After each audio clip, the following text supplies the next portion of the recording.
अवाम को अवाम का मैंडेट देना पड़ेगा, अवाम को उनके राइट्स देने पड़ेंगे। आप लोगों के हुकूक छीन कर लोगों को इस बात पर कायल नहीं कर सकते कि आप हुकूक के बगैर ज्यादा बेहतर हैं।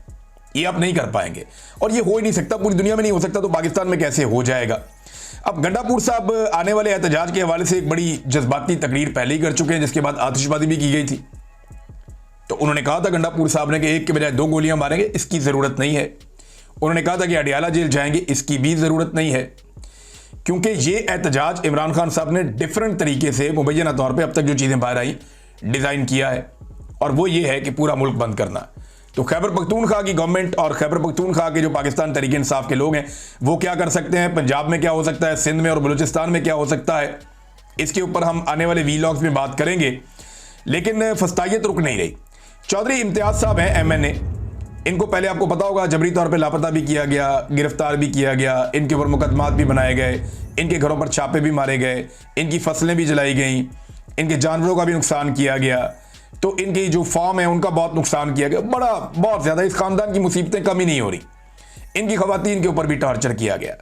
तो चौधरी इम्तियाज के भाई चौधरी एजाज जो साबिक MNA हैं, उनको उनके घर इस्लामाबाद से अगवा कर लिया गया है। पुलिस वाले आए थे, वीगो डालों के अंदर जो है वो सादा कपड़ों में लोग आए थे, और इन्होंने आकर उन्हें वीगो डालों में डाला और डालकर लेकर चले गए। अब तक की जो इतला है उसके मुताबिक तो इनको अगवा किया गया है। देखना यह है कि इन्हें किसी अदालत में पेश किया जाता है या नहीं पेश किया जाता। लेकिन ये जुल्म और फस्तायत जो पाकिस्तान में चल रही है वो तो चल ही रही है, उसका सिलसिला रुक ही नहीं रहा। अब नाज़रीन आ जाए, पाकिस्तान तहरीक इंसाफ क्या इस माहौल में एक तहरीक चला सकती है? तो सादा बात यह है कि उसके लिए इस तकसीम के माहौल के अंदर तो तहरीक नहीं चलती।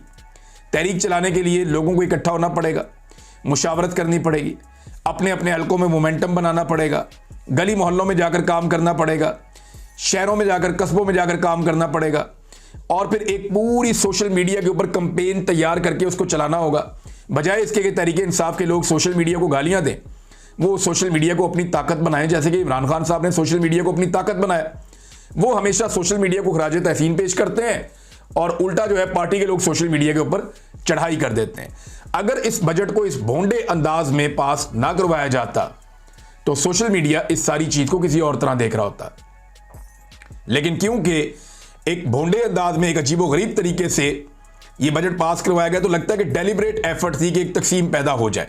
बहरहाल इससे बचने का तरीका यही कि एक तहरीक फौरी तौर पर शुरू की जाए और उस तहरीक के लिए जो है मोमेंटम बनाया जाए, और मोमेंटम बनते बनते बनता है, एकदम नहीं होता। अभी देखें गर्मी बहुत ज़्यादा है पाकिस्तान में।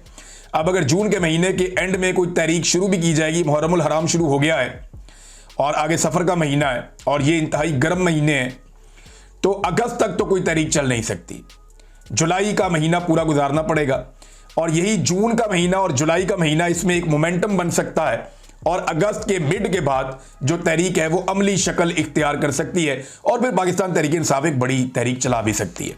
ऐसा नहीं है, बहुत बड़ी पार्टी है, बहुत ताकतवर पार्टी है, और जो कचूबर निकाल दिया अवाम का मौजूदा हुक्मरानों ने, तो उसके बगैर उसके बाद तो तहरीक चलाना कोई मुश्किल होना भी नहीं चाहिए। अभी ये जो कुछ भी हो रहा है पाकिस्तान में, इसका फायदा मौजूदा रजीम को हो रहा है। उनका बजट, उसके ऊपर कोई बात नहीं कर रहा। बजट में जो उन्होंने अवाम की कमर तोड़ी उसके ऊपर कोई बात नहीं कर रहा। IMF का बजट एज इट इज मंजूर कर दिया, उस पर कोई बात नहीं कर रहा। पंजाब के बजट के अंदर ऐसे ऐसे खांचे हैं, उसके ऊपर कोई बात नहीं कर रहा। खैबर पख्तूनख्वा के अपने बजट के ऊपर कोई बात नहीं कर रहा। बात क्या हो रही है जी? तहरीक इंसाफ में तकसीम पैदा हो गई है। भाई यहां पे डिस्कशन होनी चाहिए कि हुकूमत ने क्या गंद मारा है, किसान के साथ क्या किया, मजदूर के साथ क्या किया, आम पाकिस्तानियों के साथ क्या किया। 50% के करीब लोग जो है वो गुर्बत की लकीर से नीचे चले गए हैं। लोग पाकिस्तान छोड़ छोड़ के बाहर जा रहे हैं, सरमायाकारी पाकिस्तान में आ नहीं रही। इन चीज़ों पे बात करने की बजाय बजट के दिनों में बात ये हो रही है कि जनाब पाकिस्तान तहरीक इंसाफ में तकसीम कैसे पैदा हो गई, और ये तकसीम डेलिबरेटली पैदा की गई है। एक और बहुत बड़ी खबर है नाज़रीन, और ये खबर अमेरिका के हवाले से और इसराइल के हवाले से है, और गाज़ा में जंगबंदी होने जा रही है, ये अब दावा किया जा रहा है। लेकिन सबसे पहले आप ये देख लें कि एक खबर आई है, वो ये बताती है कि इसराइल का ये जो लड़ाई हुई है ईरान के साथ 12 दिन की, इन 12 दिनों में जो नुकसान हुआ है वो 20 अरब अमेरिकी डॉलर्स का नुकसान हुआ है। बहुत बड़ी अमाउंट है। पाकिस्तान के ज़र मुबादला के जो टोटल ज़खायर हैं उनसे भी बड़ी अमाउंट है। जितना पैसा IMF से पाकिस्तान ने 3 साल में लेना है उससे 3 गुना बड़ी अमाउंट है। तो हमारे लिए तो ये बहुत बड़ी अमाउंट है, लेकिन इसराइल के लिए कितना पैसा है ये देखना होगा ना। तो इसराइल का जो कौमी ख़जाना है या जो उनके फॉरेन रिजर्व्स हैं इसराइल के, वो 220 अरब डॉलर से जायद के हैं।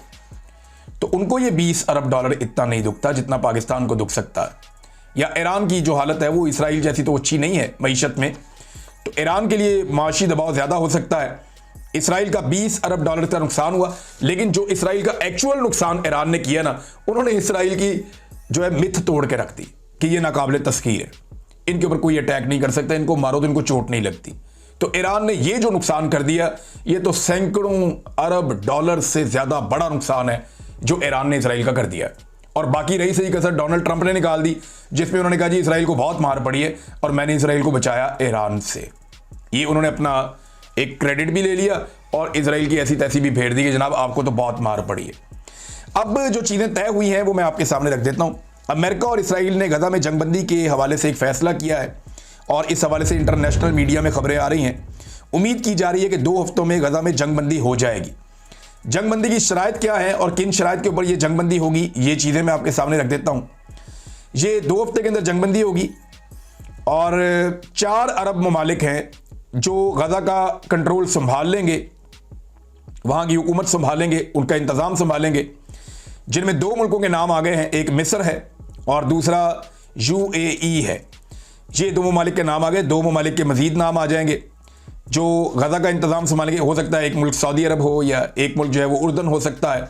और इसके बाद उन्होंने कहा जी कि हमास जो है वो यहाँ से जिलावतन किया जाएगा उनके लोगों को, और जो लोग यहाँ से जाना चाहेंगे, जो फ़लस्तीनी इस इलाके को छोड़ना चाहेंगे, तो मुसलमान ममालिक उनके लिए जगह फराहम करेंगे। अच्छा जी, इसके बाद ये है कि जो यरगमाली हैं उन्हें आज़ाद भी करवाया जाएगा, ये भी एक इसके अंदर शर्त शामिल है। और फिर ये भी बताया जाएगा कि आलमी सतह पे बहुत सारे ममालिक जो हैं वो गजा के बेशुमार बाशिंदों को कबूल करेंगे जो हिजरत करके गजा से दूसरे इलाकों में जाना चाहते हैं।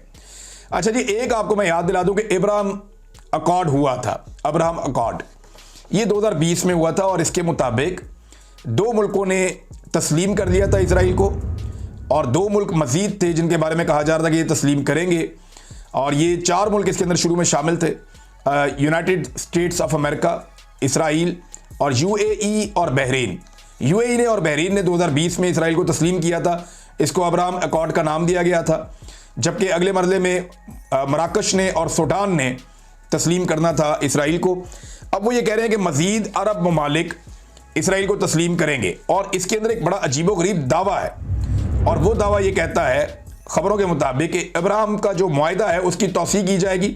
शाम और सऊदी अरब समेत मजीद अरब ममालिक और दीगर मुस्लिम ममालिक इसराइल को तस्लीम करेंगे और सरकारी ताल्लुकात कायम करेंगे।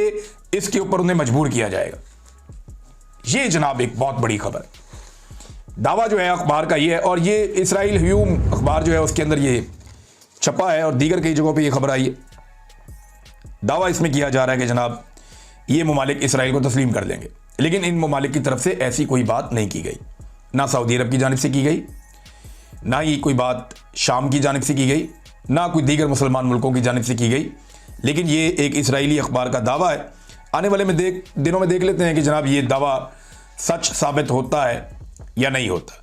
अमेरिका जो है वो यहूदिया और सामरिया में महदूद इसराइली खुद मुख्तारी के नफाज को तस्लीम करेगा, और ये 2 रियासतों का जो तस्वर है उसके मुताबिक इस्लाहात होंगी और मामला आगे बढ़ेगा। ये है जनाब वो पूरा प्लान जो इसराइल के अंदर लाया जा रहा है। ये 5 नुकात हैं और मुबैना तौर पे, और इस पे जो डिस्कशन हुई है वो अमेरिका और इसराइल के बीच में हुई है। अगर गजा में जंगबंदी हो जाती है और फ़लस्तीनियों को उनका हक मिल जाता है तो फिर तो ये एक नई ऐसी सूरत हाल होगी जिसमें इस खित्ते में देर पा अमन की तवक्को की जा सकती है।